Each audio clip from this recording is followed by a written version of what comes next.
Hey everyone, I'm Matt Dolan with Dolan Divorce Lawyers in Connecticut. And today what I'm going to talk about is how child support is handled in a shared physical custody situation, which is when, both parents have about an equal amount of time with the child or children in the parenting plan.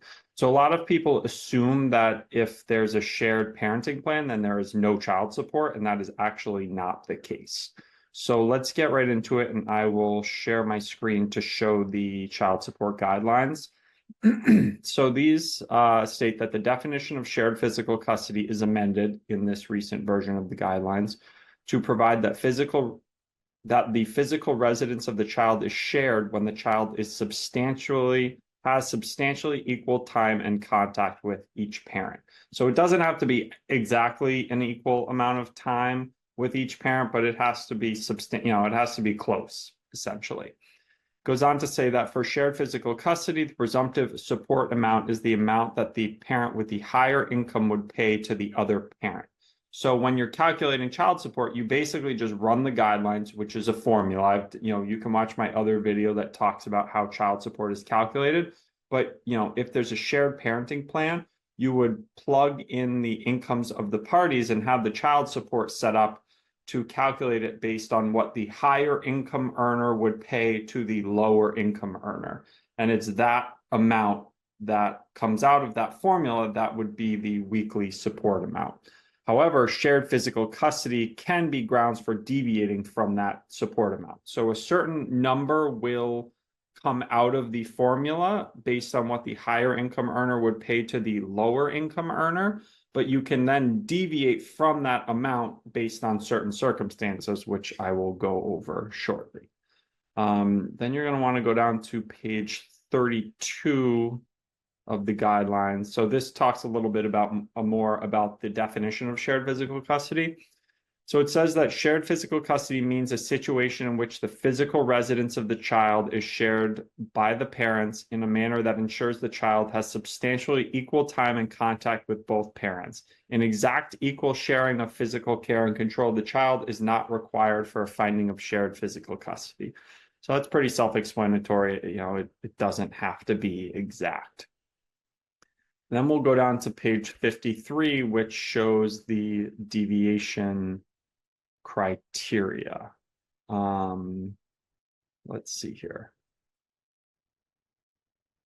So it talks about special circumstances. So this subcategory talks about circumstances in which you can deviate from the amount that comes out of the formula.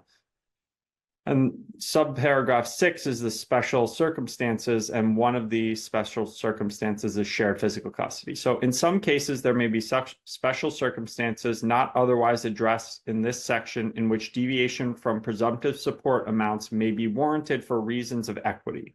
Such circumstances are limited to the following. So shared physical custody, which is what we're talking about today, obviously.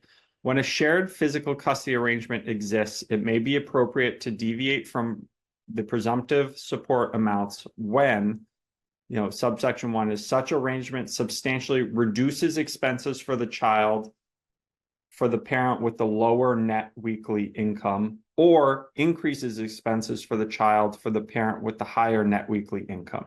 So in order to fulfill that subsection, you have to think about how the child support, is calculated. So again, if it's a shared parenting plan, you are running the guidelines as if the higher income earner is paying child support to the lower income earner. So, and that is calculated, those guidelines are run in a way that it's essentially saying this is what the higher income earner would be paying the lower income earner if the child were living primarily with the lower income earner, because you're running the guidelines where the person who does not have the child is paying child support to the person who primarily has the child.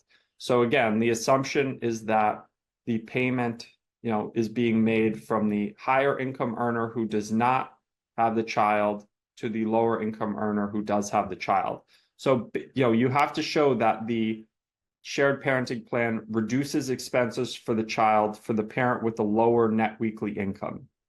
So again, it's as if the lower net weekly income earner were, had the child primarily with them, well, the fact that it is a shared parenting plan, so the child is spending more time with the higher income earner, that pretty much by definition, I mean, maybe not by definition, you will want to articulate the fact that this is the reality, but the child, by spending more time with the higher income earner, the lower income earner will presumably have fewer expenses to pay for the child, fewer meals to pay for, fewer, less gas for travel, etc.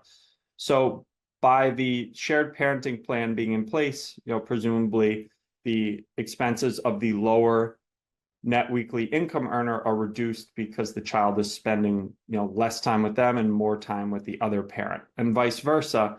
By the child spending more time with the higher income earner, that person's, the fact that there is a shared parenting plan in place will increase that higher income earner's expenses because they will have to pay for more meals for the child or children, or they will have to spend more on gas or, other expenses, etc. So you have to, in order to deviate from that, presumptive child support amount, you have to show, fulfill subsection 1 or 2 here, but you also have to show that sufficient funds remain after the deviation for the parent receiving support to meet the needs of the child after deviation. So you can't just say, I'm the higher income earner and my expenses have gone up. You also have to meet the hurdle of saying, okay, if we knock $200 off child support per week, the person who is receiving child support still has enough money when we factor in their child support, that they're receiving and their employment income or whatever income they may have, they still have enough money to meet the needs of the child. So you have to fulfill those 2 prongs, unless, both parties have substantially equal income. If their income is essentially the same, you don't have to fulfill prongs 1 and 2. You can just, see it says or here. You can also fulfill prong 3, which is that both parents have substantially equal income. So until recently, people would just deviate from the weekly child support amount and just put in the agreement that they're deviating based on the shared physical custody of the child. Or they'd have a trial and the judge would say, deviation based on shared physical custody. So that's not enough anymore. An appellate court case came out. It's called Wall v. Cortland Wald. You can look it up if you want. But what that essentially says is, you can't just say there's a deviation based on shared physical custody. You have to articulate how these prongs that I just went over are met. So if you are entering into an agreement to deviate from child support based on a shared parenting plan, you will want to articulate more than just saying you're deviating based on the shared physical custody, because if you only put deviating based on shared physical custody, it's likely that the court will reject your agreement because you need to articulate fully the reason for the deviation. So you need to either say that you are, there's shared physical custody and both parents have substantially equal income, or you need to say that there's shared physical custody and such arrangement substantially reduces expenses for the, associated with the child for the parent with lower net income, or increases the expenses for the child for the parent with higher net weekly income, and sufficient funds remain for the parent receiving support to meet the needs of the child after deviation. So you need to articulate this in order for the agreement to be approved. Or if you are having a trial and you're presenting evidence to a judge and you want them to deviate based on shared physical custody, it's not enough to just say, there's shared physical custody. You will need to present evidence that shows that, the shared physical custody will reduce expenses for the lower net weekly income earner or increase expenses for the higher net weekly income earner, and that sufficient funds will remain for the parent receiving support after the deviation. So again, double check that case if you want to understand it better. It's Wald v. Cortland Wald. It came out in July of 2024. So those are the basics on how child support is handled in a shared physical custody situation. As usual, if you have any questions, I'd invite you to reach out to our office, or if you are looking for representation in a divorce or family law case, you should contact our office as well.